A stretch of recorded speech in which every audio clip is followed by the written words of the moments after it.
Ito yung vlog ko guys, yung pumunta kami sa beach resort sa Biliborbos Beach Resort sa Bulhoon, Cebu. Ngayon lang nakapag-edit guys, sobrang busy sa mga araw-araw. Yan, mga pamilya ko yan guys, mama ko yan, kapatid ko at yung isang lalaki na sa likod ko.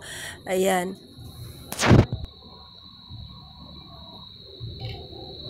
Ayan, nakarating na pala kami sa resort guys.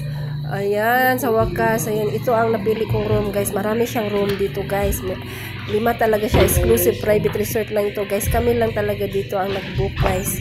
Everyday daw meron talagang nag-book dito kasi ang ganda ng place. Marami siyang rooms. 3 pong aircon ang rooms. Dito sa aming aircon ito, oh, ang laki ng room namin. Meron pa doon sa yung sa labas, yung pinakisilip ko ganina. Ayan, doon ang mga kapatid ko. Marami kasi kami, 6 families kami dito ngayon guys. Ayan, dito kami lahat, mga in-laws, mga pamangkin ko guys, mga kapatid ko. Ayan, mama ko din. Ayan, punta tayo sa beach guys. Oh, meron pa siyang place guys. Paglabas natin, ayan, dagat na siya guys. Oh, ang ganda talaga ng place, kaya maraming nag-book dito guys.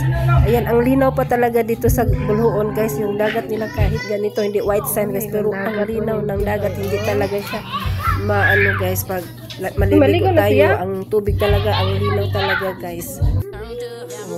Ayan, nakapag-TikTok pa kami guys. Ayan, meron kaming ginawang TikTok na yung trending ngayon guys. Ayan, bago kami kumain guys, kasi birthday yan sa pamangkin ko. Mamaya kakain na kami guys. Ayan, mag-celebrate na tayo.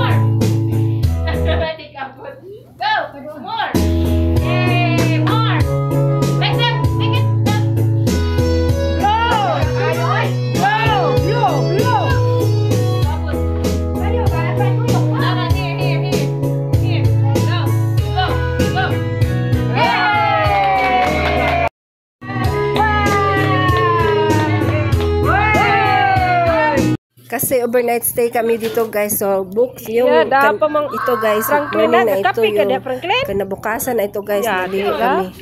Ayan, tapos mag-check out kami mamaya alas 12 kasi nag-check in kami kahapon 2 PM, tapos check out 12 noon. Thanks for watching guys.